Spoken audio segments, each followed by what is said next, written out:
నమస్తే. ఇప్పుడు మీరు చూడబోతున్న వీడియో ఖచ్చితంగా మీకు ఉపయోగపడుతుంది, నచ్చుతుంది కూడా.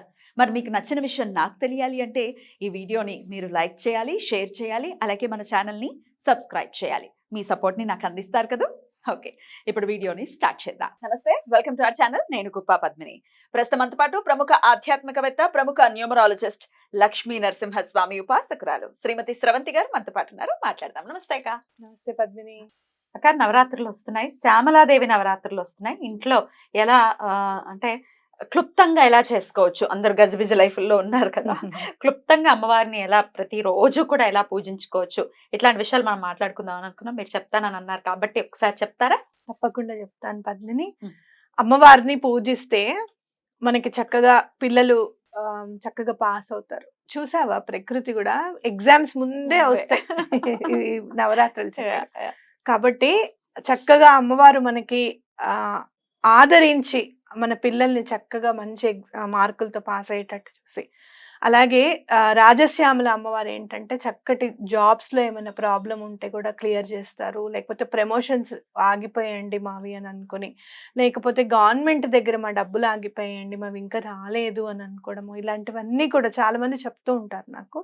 ఇలాంటివన్నీ కూడా గవర్నమెంట్కి సంబంధించిన ప్రాబ్లమ్స్ కానివ్వండి, ఏ ప్రాబ్లం అయినా కూడా ఈవిడ దగ్గరికి వస్తే ప్రాబ్లం సాల్వ్ అయిపోతుంది అనమాట. అంటే ఆర్థిక ఇబ్బందులు కూడా సాల్వ్ అయిపోతాయి. అమ్మవారికి చిలక పచ్చ రంగు అంటే చాలా ఇష్టం.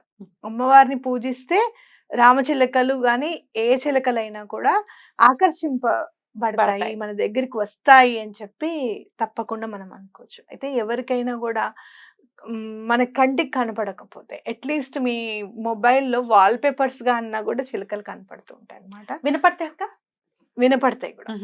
వినపడతాయి కూడా. సరే, కొబ్బరి చెట్లు ఉంటాయి, మనకు కనపడవు. అక్కడ గ్రీన్ కలర్ కదా, కనపడదు, వెతుక్కుంటుంటాం. నాలా కొంచెం సైట్ ఉంటే ఇంకా ఇబ్బంది. వినపడితే కూడా అదే మనం అనుకోవచ్చా? అనుకోవచ్చు. నేను శ్యామల అమ్మవారివి చేస్తాను ఇంకా అని అనుకున్నప్పుడు ఒక 100-200 ఉంటాయేమో గుంపు, రామచిలకల గుంపు. ఇట్లా మొత్తము మా ఇంటికి సర్కిల్ అన్నమాట. ఇక్కడ ఒక రోడ్డు ఉంటుంది, ఇటువైపు ఒక రోడ్డు ఉంటాయి, మధ్యలో నీళ్లు ఉంటాయి కదా. ఇట్లా మొత్తము ఆ లైన్ అంతా సర్కిల్. ఒక 2 సర్కిల్స్ వేసిన తర్వాత చిలకలు అంతే కదా, ఒక సర్కిల్ అలా గుంపుగా ఉంటే గుంపుగా ఎగురుతూ ఉంటాయి అవి చాలా సేపట్ల. ఏంటి ఇంత గ్రీన్ కలర్ లో కనపడుతుంది మనకేమో, కొంచెం సైట్ కదా, దూరంగా తెలుసుగా. మాకు కూడా అదే. మళ్ళీ తెచ్చుకొని కళ్ళజోడు పెట్టు, అర్రే రామచిలకల. కానీ తర్వాత మాత్రం అమ్మవారి పూజ చేయాలనే సంకల్పం ఏర్పడింది, ఇన్ని హోమాలు చేయాలి అనే సంకల్పం వచ్చింది ఆ తర్వాత అన్నమాట. అరుణాచలంలో కూడా చాలా. అండ్ మొన్న ఇన్స్టాగ్రామ్ లో నాకు కనపడ్డాయి చిలకలు, నీకు చూపిస్తాను. మొత్తం అంతా వీడియో పెట్టారనమాట చిలకలకు సంబంధించి. అమ్మవారివి హోమాలు అనుకున్నాం కదా, నవరాత్రులు చేద్దాం అనుకున్నాం, అమ్మవారి సంకల్పం, అమ్మవారికి నచ్చింది ఈ సంకల్పం అని చెప్పి నా మనసుకు అనిపించింది. కాబట్టి చిలక రంగు ఎలా కనపడిన చిలకలు కలలో ఒక బా అదృష్టం, ఇంకేంటి, చాలా అదృష్టం. రైట్. సో ఎలా ఉన్నా చిలకలు. Okay, right. అయితే మీరు తప్పకుండా లైట్ గ్రీన్ కలర్ సార్ చిలక పచ్చ రంగు చీర కట్టుకొని అమ్మవారికి పూజ చేసుకుంటే చాలా మంచిది. ప్రతిరోజునా? ప్రతిరోజు. అంటే ఒక దీక్షా వస్త్రం కింద దీక్షా వస్త్రం కిందకి తీసుకుంటేనేమో కొత్త చీర తీసుకోండి. కొత్త చీర తీసేసుకొని మనం ఏం చేస్తామంటే అదే చీరతో మళ్ళీ పూజ రూమ్ లోనే పెట్టేసేసుకుంటాము, ఎక్కడ అంటూ సొంటూ ఏం లేకుండా మళ్ళీ అదే కట్టుకొని మళ్ళీ అదే పూజ చేసుకుంటాం అనమాట.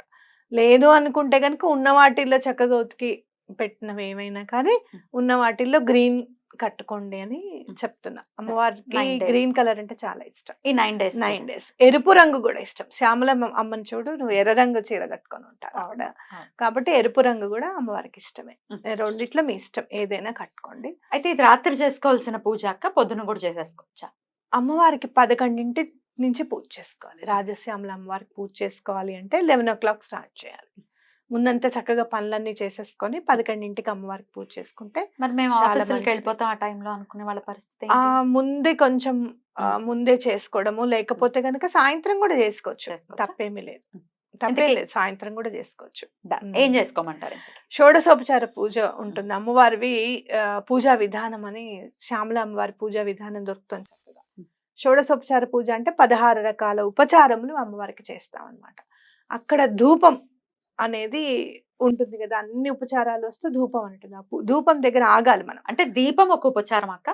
దీపము, దీపం పూలు ఒక్కొక్క చారం. పెట్టడము, రావడము ఇంటికి, ఆవిడని ఆహ్వానించడం, తర్వాత ఆసనం ఇవ్వడం, తర్వాత కాళ్ళు గడగడం, చేతులు గడగడం, అన్ని. అర్ఘ్యం మంచినీళ్ళు ఇవ్వడం తాగడానికి, ఆహా, అన్ని ఇచ్చిన తర్వాత దీపం అది పెట్టాక ధూపం దగ్గర ఆగాలి మనం. ఆగాలి. ధూపం దగ్గర ఆగి అమ్మవారిది శ్యామలా దండకం. ఉమ్. ఇప్పుడు నేను చెప్తాను, అమ్మవారివి షోడశనామ స్తోత్రం ఉంది, 16 నామాలతో. Okay. చాలా బాగుంటుంది, అమ్మవారి నామాలు వల్ల బాగుంటాయి. ఆ. మీరు చక్కగా స్తోత్రం ఉంటుంది, నామాలు ఉంటాయి, రెండు చదువుతాను, మీకు ఏది వీలుగా ఉంటే అది చదువుకోండి. ఉమ్. అమ్మవారి శ్యామల దండకం, ఈ నామాలు చదువుకొని ఉమ్. మళ్ళీ ధూపం దగ్గర నుంచి మనం పూజ చేసుకుంటూ వస్తాం. ఉమ్. అమ్మవారికి నైవేద్యం ఉమ్. ఏదైనా మీ ఇష్టము. ఉమ్. నైవేద్యం పెట్టడానికి అమ్మవారికి చక్కగా మీరు కావాలనుకుంటే మీకు ఎక్కడైనా దొరికితే నీలం పువ్వులు తెచ్చుకోండి. ఉమ్. నీలం పువ్వులు అనగానే మనకి ఏవి దొరుకుతాయి? శంకు శంకు పూలు. పూలు దొరుకుతాయి. ఇంకోటి చామంతిలో వైలెట్ కలర్ షేడ్ పూలు చాలా ఇప్పుడు ఎక్కువగా వస్తున్నాయి, ఆ. కొంచెం లైట్ లావెండర్ కలర్. ఆ. ఆ పూలతో పూజ చేసినా కూడా అమ్మవారికి చాలా మంచిది అనమాట. Yeah. మీకు ఓపిక ఉంది అనుకుంటే గనక 32 పూలతో పూజ చేయండి. Mm. అమ్మవారికి 32 పువ్వులు పెట్టండి అనమాట. Mm. Okay, Okay. చక్కగా మనస్ఫూర్తిగా అమ్మవారు అక్కడ ఉంటారు, చక్కగా అందుకుంటారు. నేను రాజశ్యామల అమ్మవారికి వారాహి అమ్మవారికి చేసేటప్పుడు అమ్మవారి అనుగ్రహం అప్పటికప్పుడు చవి చూసిన దాఖలాలు ఎన్నో ఉన్నాయి. తాంబూలం సమర్పయామి అని నేను 5వ రోజు 6వ రోజు చేస్తుంటే ఒక ఆవిడ మా ఓనర్ ఆంటీ మా ఇంటికి వచ్చారు. అప్పుడు అనుకోకుండా, ఆవిడ సాధారణంగా రారు, కిందకి దిగరు. అలాంటిది, స్రవంతి ఇదిగో మీకోసం నేను ఇది చేశాను, ఇక్కడ చాలా బాగుంటాయి, ఇవి తిను, పిల్లలకి పెట్టని చెప్పి ఆవిడకి తీసుకొచ్చారనమాట. నేను అప్పుడే అమ్మవారికి తాంబూలం సమర్పిస్తున్నాను. వెంటనే నేను పూజ చేస్తున్నాను అని అనకుండా ముందు వెళ్ళి అమ్మవారికి సమర్పించే తాంబూలం వచ్చి ఆవిడకి కూడా ఇచ్చాను అనమాట. అమ్మవారి స్వరూపంగా వచ్చారు, ఆవిడ పూజ చేసుకుంటుంటారు. ఇలాంటివి ఎన్నో దాఖలాలు ఉంటాయి మనకి అమ్మవారి పూజ చేసుకుంటే.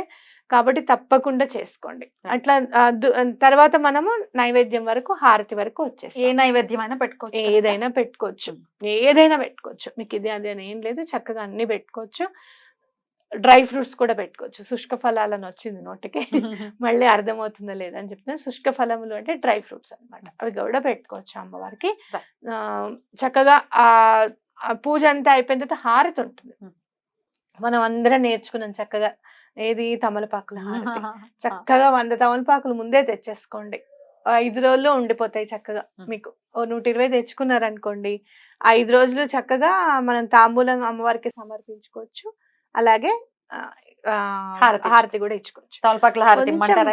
కొంచెం మీరు ఈసారి తాంబూలం ఇచ్చేటప్పుడు మనం ఒక్కటి నేర్చుకుందాం. జాపత్రి, జాజికాయ, ఇవన్నీ కూడా, వక్క, ఇవన్నీ, ఇలాచి, లవంగము, ఇవన్నీ పొడి కొట్టేసుకోండి. ఒకరోజు స్నానం చేసేసి చక్కగా ఆ పొడిని మనం చక్కగా తాంబూలంలో వేసి సమర్పిస్తే చాలా మంచిది. అందులో కొంచెం పచ్చకర్పూరం ఇవన్నీ వేస్తామన్నమాట. అవి వేసి అమ్మవారికి తాంబూలం సమర్పించండి. శ్రీ విద్యోపాసనలో అసలు శ్యామల, నేనేం చెప్పాను నీకు, స్టార్ట్ చేస్తే అమ్మవారే చెప్పిస్తారు అమ్మవారి గురించి అని చెప్పాను కదా. అసలు శ్యామలమ్మది మొత్తం అంతా తాంబూలంలోనే ఉంటుంది. అర్థమైందా? తాంబూలం, ఆవిడ తింటున్న తాంబూలాన్ని అందిస్తారనమాట. అర్థమైందా? మూక పంచశతి ఉంటుంది చూసావా? మూక పంచశతి అంటే మూగవాడు 500 శ్లోకాలు రచించారు. తాంబూలానికి ఉన్నంత, అమ్మవారు తినే తాంబూలానికి ఉన్నంత శక్తి అనమాట. ఆయనకి అసలు మాటలు రావు. ఆ తాంబూలం ఇచ్చి తినమంటే పక్కనున్న వాడు నేను తినడు, నేను ఎంగిల్ నేను తినను అంటాడు. ఆయన తింటాడు, తిన్నంగానే అనర్గళంగా ఆయన పాడేస్తాడు. కాబట్టి తాంబూలానికి అంత శక్తి ఉంది. ప్రతిరోజు తాంబూలం అలా సమర్పించండి. ఒకసారి చేసి చూపిస్తారక్క? తప్పకుండా ప్రేక్షకుల కోసం. అలాగే అలాగే తప్పకుండా చేసి ఏమేం కలుపుదాం, ఎలా చేయమంటారు, అంత నీట్ గా ఒక వీడియో చేసి పెడతాము, చక్కగా మీరు ఫాలో చేయొచ్చు. తాంబూలం ప్రత్యేకంగా సమర్పించుకోవాలి అమ్మవారికి. రైట్ అక్క. ఇంకా మీరు ఆ నామాలు చెప్పడం కంటే 2-3 క్వశ్చన్స్ ఉన్నాయక్క. ఏంటంటే ఇప్పుడు సాయంత్రం చెయ్యాలి అని అనుకుంటే, ప్రతిరోజు నవరాత్రులప్పుడు తలస్నానం చెయ్యాలా, సాయంత్రం పూజ చేసుకుంటే ఉపవాసం ఉండాలి, ఇట్లాంటివన్నీ చెప్పండి. అన్నం తినకుండా ఉండండి, అంట అవ్వకుండా. టిఫిన్ ఏదన్నా తినండి మీ ఇష్టం, ఎందుకంటే తినకుండా ఉండలేరు కాబట్టి. తినకుండా ఉండగలిగితే మహాప్రసాదం.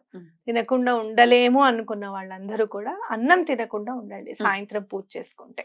అది ఓకే. ఇప్పుడు నామాలు తలస్నానం మొదటి రోజు చేస్తే చాలు. మొదటి రోజును అమ్మవారిది పంచమి తిథి ఉంటుంది చూడు, సరస్వతి దేవి పుట్టినరోజు ఆ రోజు, అప్పుడు 9వ రోజు చేస్తే చాలు, ఇంకా మిగతా రోజులు అక్కర్లేదు. సరే, ఉమ్. ఓకే. రథసప్తమి ఆఫీస్ మధ్యలో నుంచి వస్తుంది. వచ్చినప్పుడు ఏం చేస్తారంటే ఉమ్. ఏం ముట్టుకోకుండా ముందే ఆఫీస్ నుంచి వచ్చేటప్పుడు స్నానం చేసేసిన తర్వాత సాయంత్రం మనం ఏం పూజకు కట్టుకుంటున్నాం అనేది రెడీగా పెట్టుకోండి చక్కగా. పొద్దున్నే స్నానం చేసేసాక రెడీ పెట్టేసుకోండి. వస్తూనే చక్కగా ఏమి ముట్టుకోకుండా, ఇవాళ ఆ రోజు నార్మల్వి కట్టుకోండి, ఇంట్లోనే ఉతుక్కునే బట్టలు కట్టుకోండి, అవి ఉతకడానికి వేసేసి చక్కగా స్నానం చేసి మామూలు స్నానమే చేసి పూజ చేసుకోవాల్సిన బట్టలు కట్టుకొని పూజ చేసేసుకోండి. అప్పుడు ఇంకా బాధ ఉండదు మనకి. రైట్ అక్క. నామాలు చెప్తారా? తప్పకుండా చెప్తాను. ముందు అసలు ఈ షోడశ నామాలని కూడా మనం స్తోత్రం రూపంలో ఉంది, ఆ స్తోత్ర రూపంలో చదివి వినిపిస్తాను ముందు. అయితే ఒక్కసారి మీకు మామూలుగా చెప్పేస్తాను. ఫస్ట్ రోజేమో లఘుశ్యామలుగా మనం పూజించుకుంటాం, 2వ రోజు వాగ్వాదిని, 3వ రోజు నకుల శ్యామల, 4వ రోజు హసంతి శ్యామల, 5వ రోజు సర్వసిద్ధి మాతంగి, 6వ రోజు వాస్య మాతంగి, 7వ రోజు సారిక శ్యామల, 8వ రోజు సుఖ శ్యామల, 9వ రోజు రాజమాతంగి రాజశ్యామల అమ్మవారిగా మనం కొలుచుకుంటాం. అయితే అమ్మవారి నామం చెప్తాను. ఆ విఘ్నేశ్వరుని పాదపద్మములకి నమస్కరిస్తూ శ్యామలాదేవి షోడశ నామస్తోత్రం. హయగ్రీవ ఉవాచ, హయగ్రీవుడే చెప్పాడు ఇక్కడ మళ్ళీ. తాం తుష్టువు షోడశ బిర్నామ బిర్నాకవాసినః తాని షోడశ నామాని శృణు కుంభ సముద్భవ సంగీత ఏగిని శ్యామ శ్యామలా మంత్రనాయికా మంత్రిణీ సచీవేసి చ ప్రధానేసి సుఖప్రియా వీణావతి వైణికి చ ముద్రిణీ ప్రియాక ప్రియా నీభ ప్రియా కదంబేసి కదంబ వనవాసిని సదా మదా చ సామాని షోడశైతాని కుంభజా ఏతైర్యః సచీవేశానీం సకృత్ స్థౌతి శరీరవాన్ తస్య త్రైలోక్యమఖిలం హస్తే తిష్టత్య సంశయం. ఇది శ్రీ బ్రహ్మాండ పురాణే లలితోపాఖ్యానే శ్రీ శ్యామలా షోడశ నామ స్తోత్రం. ఈ స్తోత్రము పఠించిన వారు ముల్లోకాలు జయించగలరు. నామాలు చెప్తాను చూడండి. అసలు ఇందులో మనం ఏమేమి నామాలు చూసామనేది మనకి అర్థం అవ్వాలి. సంగీత ఏగిని, శ్యామ శ్యామల, మంత్రనాయిక మంత్రిణి, సచీవేసి ప్రధానేసి, సుఖప్రియ, వీణావతి, వైణికి, ముద్రిణి, ప్రియాకప్రియ, నీపప్రియ, కదంబేసి, కదంబవనవాసిని, సదామల. ఇవి మనం నామాలు చూసినాం. హయగ్రీవుడే చెప్పాడట ఈ నామాలన్నీ గనక చదివితే తప్పకుండా ముల్లోకాల్ని జయిస్తాము అని చెప్పి. తర్వాత నామాలు చెప్పారు కదా, ఓం నమః జోడించుకోవాలా? ఓం నమః కంటే ఇట్లా నామాలు చదివేసుకోవచ్చు. ఓన్లీ నామాలు చదివేసుకోవచ్చు. అద్భుతం అక్క, చాలా బ్యూటిఫుల్ గా ఎక్స్ప్లెయిన్ చేశారు. అలాగే మీరు ఒక్కసారి శ్యామలా దండకం చదివితే చక్కగా అంటూ ఉంటారు. అంతా ఎలా ఎలా ఎలా అనిపిస్తే నాకు శ్యామలమ్మే ఇప్పుడు అనిపించింది. ఓ శ్యామలాదేవి నవరాత్రులతోటే కదా మనం ఇంచుమించు నేను రట్టి విభక్తి కూడా అప్పుడే స్టార్ట్ చేయడం జరిగింది. ఇదంతా అమ్మ కృప అంతే, ఇంక ఎటువంటి సందేహం లేదు. చాలా చాలా సంతోషం. ఇంకేమైనా డౌట్స్ ఉన్నాయి మీకు, ఇంకేమైనా తెలుసుకోవాలనుకుంటున్నారు, లేకపోతే ఈ ఎపిసోడ్లో నేను ఏదైనా మిస్ అయ్యి ఉంటే కనుక నాకు కామెంట్స్లో పెట్టండి, నేను ఖచ్చితంగా దాన్ని అడ్రస్ చేస్తూ మళ్ళీ వీడియో చేస్తాం. ఓకేనా? థ్యాంక్ యూ సో మచ్ అక్క. నమస్తే.